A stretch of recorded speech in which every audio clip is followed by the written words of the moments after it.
The form of this video could be anything. I chose to have it this way. I was going to start reopen tabs. My laptop updated and it took everything off, which is annoying. I don't know if I saved anything or not. I've got to reorganize my thoughts and, like, you know, what was once here. It's the reason why I didn't turn it off, because what was once here needs to stay here, and I just have a thought for a fucking thing to put in the story now, and I'm like, but I also have a thought for a video, and I don't want to faff on before I fucking lose it all. And video starts now.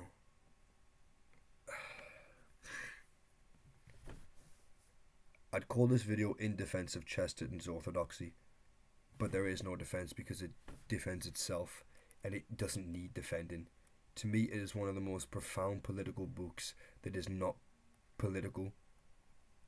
It seems to be somewhat religious, but mentions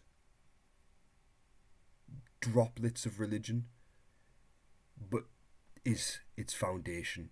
Or Chesterton, I believe, became Catholic, lived most of his life Anglican. His chapter of Fairyland, you know, chapter 3 or something like that. You know what?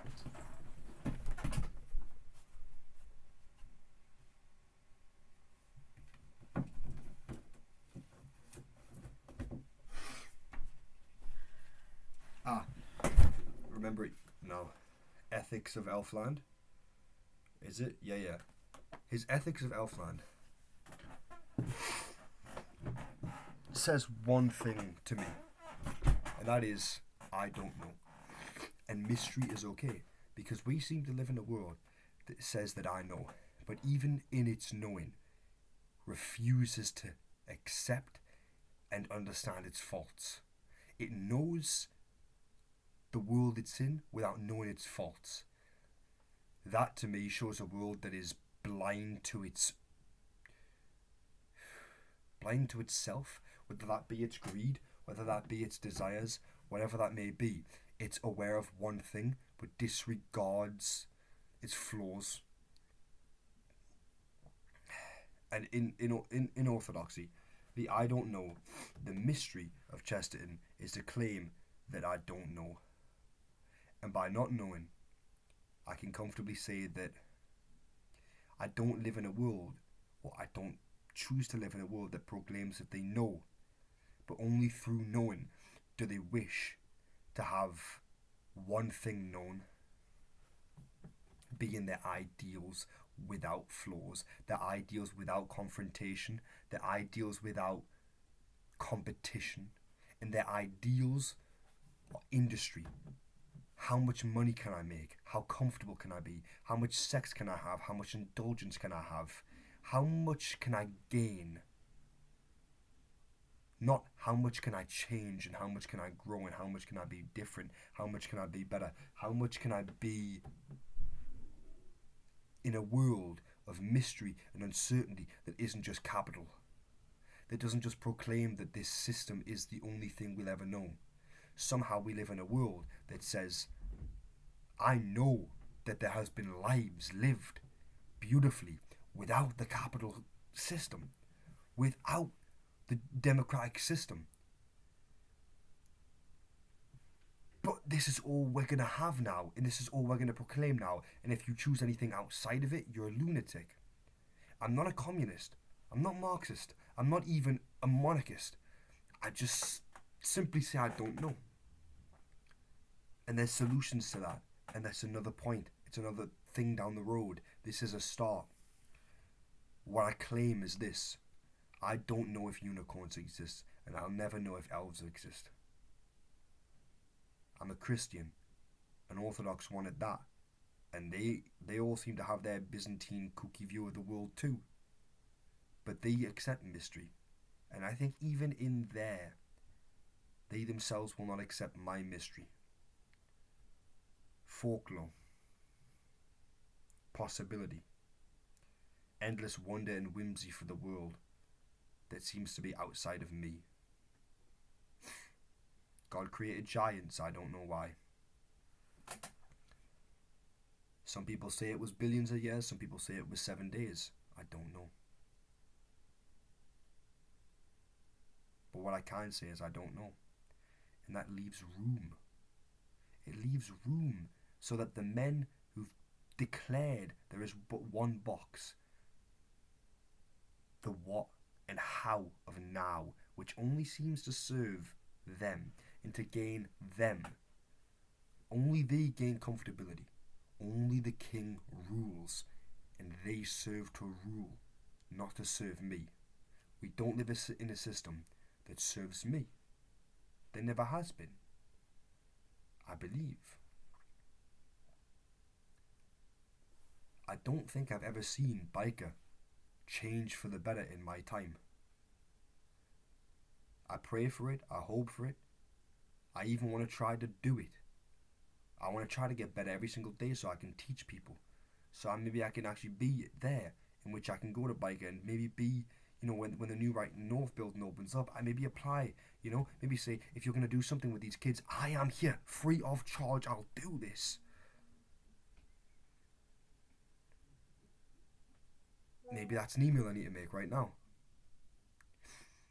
But I've never seen that change, and I've seen men in boxes take away communities. I've seen women in boxes, Thatcher, throw out the witch's name. I've seen her tear down communities to replace them with the box that she thought was right. I've seen people die and overdose and rot inside of certainty. Inside of certainty, I've seen people die. I know for certain there is death and only death. But I'm uncertain that there's afterlife. And in that uncertainty, I know that there's happiness, that there's whimsy, that there's joy, that there's peace. Inside of uncertainty, I know that life can be good. Only inside the certain things do I know is death and pain and suffering. And in a meta way, I'm going to step back from that argument. I understand too that I know for certain I can laugh and cry and have fun and all these sorts of things. But on a philosophical level, right, on this sort of existential, whatever, as in serving a thing to an audience, I know that uncertainty itself, the tomorrow being uncertain, I'm not boxing myself in and saying that the world will always be the way it was today, tomorrow. No. I believe in the second coming of Christ, which is the most fucking out-of-box thing that could happen. People would argue, atheists, maybe, perhaps, right, with a view that they have, could argue in and of themselves, well, that is a box, because you're going from Bible to Bible to Bible to Bible, and then life just happens inside of that box, under the circle. Life happens inside of that box. But then again, we seem to live in a world that some people proclaim it's an infinite cycle. Some people proclaim multiverse. I actually don't serve to evangelize. I'm not a proselytizer. I'm not none of that. But I think I'd rather live in a world, whether you want it to be the cycle of infiniteness of a universe that's always created itself and always will. A multiverse that always serves to create itself. Maybe a life that's began without a creator, or a life that's began with a creator. But one thing I will say for certain is that mystery exists, and inside of mystery there's uncertainty, and inside of uncertainty there's change, and inside of change there's good, and inside of good, well, that's where I'm trying to be. And I don't want to live in a world that says it is this way, it is that way, it will never change. I don't want to live inside of a world that says this is realistic, while simultaneously sounding like the worst thing I've ever heard. They say to me, Corey, this is realistic. That you will live a life serving capital gain, to live in a house which you overpay to keep you there so you can work more hours for the company that abuses the planet and takes away whimsy and takes away mystery and replaces it with tar, with refined metals, with gas and oil, with bullets, and with hatred. I don't wish to serve it. I don't wish to serve it. What I wish to serve is a master of mystery. Just ironic that I seem to be orthodox because all they fucking talk about is mystery. All they talk about is, oh, you don't know the answer to this? Mystery. It can be a cop-out if you choose. But Chesterton's mystery was not a mystery. It wasn't a cop-out. Chesterton's mystery was a known uncertainty. I know that I do not know. Therefore I know everything. And simultaneously know nothing. How can Sisyphus roll up a ball up a hill and be tired all the fucking time and be hurt all the fucking time, but be happy?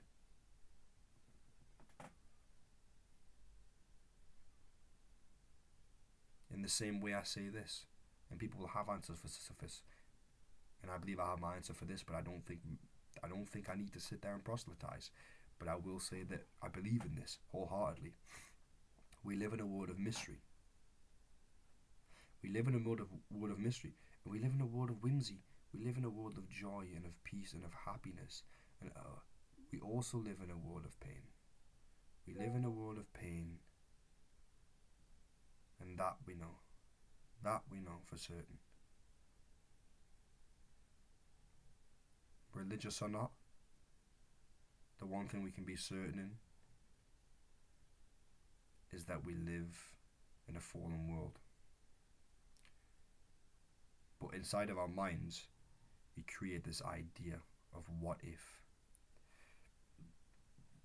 What if things were better? I don't know if they can be, but I think they can be. So I grasp at the abyss. I grasp at the abyss and I grasp at choices and actions and possibilities, and I say, maybe it can be. There's a world that I can't interact with, that I can't say for certain does or doesn't exist. Maybe horses once had horns on them. Narwhals do. I don't know. Maybe magic exists. I know music makes me move a certain way.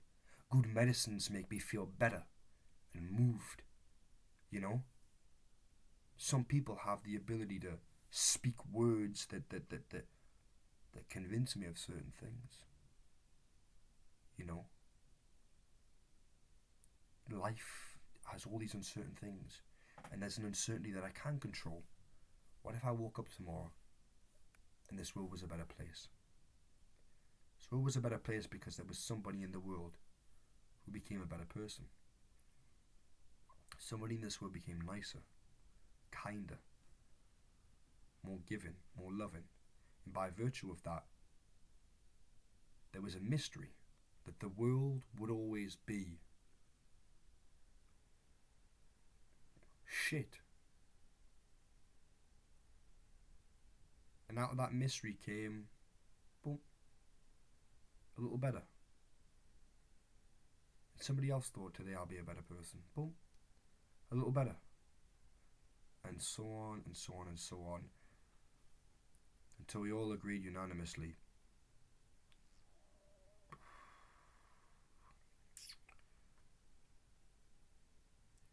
we know for certain that pain exists because we feel it.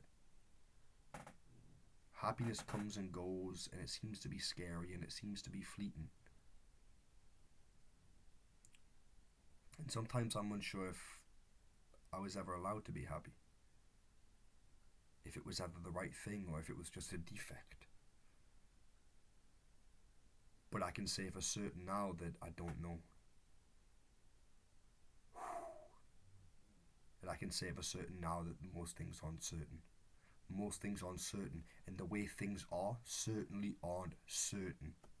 Things don't have to be the way they can be. You can take 2 steps back. The roads can be torn up. We can return back to industries that we once had. We can change systems that we think are set in place for life. We can revolt against the Soviet Union. We can beat Hitler's regime. We can destroy a binary system. And we can all choose to have our own opinions and to love each other and to bear with each other and to go through cultures and times and circumstances and pains and continue to be good, kind people. Trees can grow. Plants can come back. Animals can return. This I know. Everything is getting worse. And has been for a while.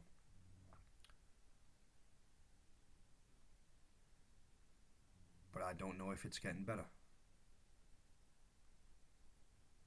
And I can act and choose to try to make that happen. And I will. And I have faith. I have faith that trees will grow back. I have faith that we'll have sustainable practices. I have faith that we'll stop war and hunger and pain and suffering. And I'll have faith that everyone will be a good person, and they'll always try to be a good person, and that they'll be able to sit there and not run from their flaws, but live and realize that they live in a world which isn't about following the ideal. This world was never about trying to reach the ideal. Nobody has ever claimed that. Even Buddha, I don't believe, truly meant reaching an ideal form through letting go of things. I think that him and I believe the way that Christ might say this is that we don't live in a world in which we strive to reach ideals, not as humans. God came and became an ideal to show you what you could be. But you can't reach that the same way he can. You can't have immaculate conception. You're not God. What you are is human.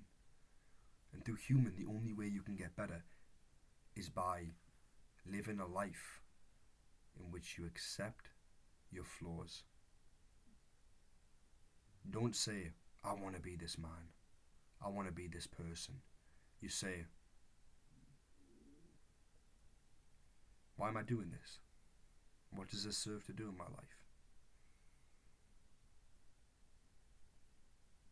There's multiple things I've said which are not really interconnected and things that are complex and there's no structure to this video. But yeah. Things never have to be the way they are now. If you're happy, this too will pass, you know? By the way, I believe that happiness is also it's a level. I think peace and joy and all these things are the highest form of state that we'll reach as humans. But I don't think that we have to stay there forever. And I don't think that the happiness, the joy, peace we reach now is the end goal either. If I feel at peace right now, why protect that? Why protect that? Let yourself suffer to go through shit to have a better peace, a higher peace. There always is that. I feel fine. Like if I'm feeling good right now, good. But what I shouldn't do is box myself in and say, I'm going to protect this, I'm going to protect this. I'm not going to change. No. Realize that the happiness you have now is like the sadness you have now. It's transient. There is going to be a heaven. There's going to be a heaven, and in that there'll be the ultimate. But this life is never about the ultimate, so you have to accept that the peace you gain now, not the ultimate. You have to accept that the happiness we have now, not the ultimate. It'll always get better. So don't coax yourself, don't co-opt yourself into thinking, I live happy now, happy now, happy now. Life is never about that. Life is always about growth. Life is always about change. It's always about not knowing and trying to know the unknown and to be better and to be fucking whimsical and go with the wind and so on. And don't ever box yourself in. Don't ever box yourself in. Not with your happiness. Not with your sadness. Don't ever be too depressed to change and too happy to box yourself in. Depression will keep you caged for life. it will make you terrified of the four walls you have around you. But in happiness, you'll build those four walls and you'll never leave. But there's a whole world out there. A whole world you don't know. Go find out. Go find out. Rid that ego. Get rid of that ego. Don't say I already know. I've seen the stars. I've seen the heavens. I've seen supernovas. I've seen tears that men can't describe. I've seen waves crash that are taller than mountains.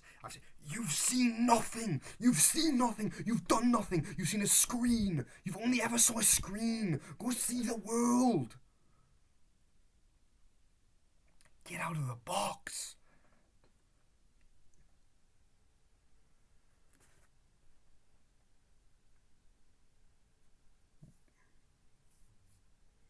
It's a box.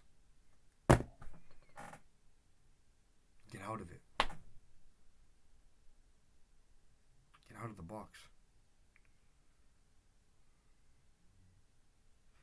Get out of the box.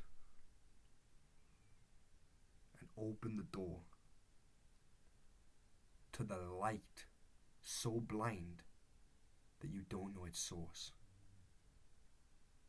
And traverse it.